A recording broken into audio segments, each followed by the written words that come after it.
In the skies above France, a lone pilot soars through enemy fire. His heroics will save countless lives. But America will refuse to call him one of their own. This is Eugene Bullard, the world's first black fighter pilot. While France embraced him as a hero, his own country saw only the color of his skin. Eugene Jacques Bullard was born in 1895 Georgia, son of a former slave. His father William had fought for freedom, but that freedom came with a price. Young Eugene witnessed the KKK's reign of terror firsthand. Burning crosses lit up the night as hooded figures threatened his family.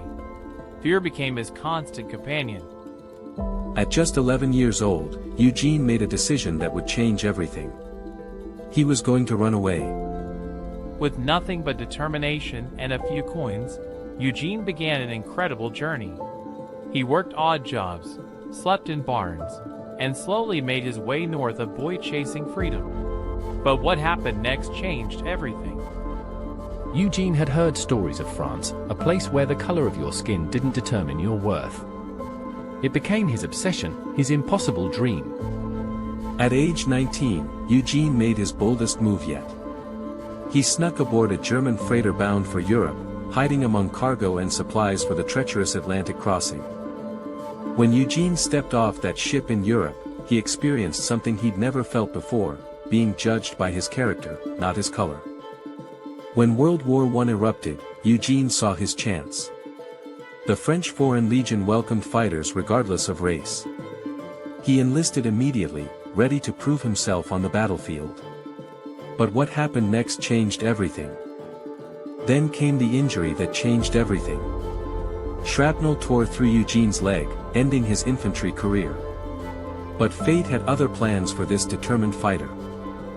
During his recovery, Eugene watched the new flying machines soar overhead. These brave pilots fascinated him. Perhaps the sky held his future after all. Eugene Bullard was about to shatter every barrier. He would become the world's first black military pilot. The world's first. Eugene threw himself into flight training with characteristic determination.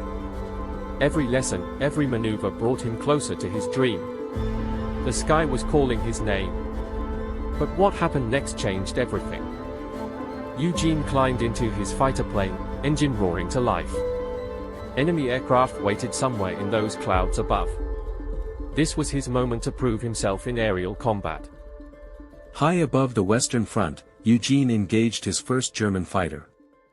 Bullets flew, engines screamed.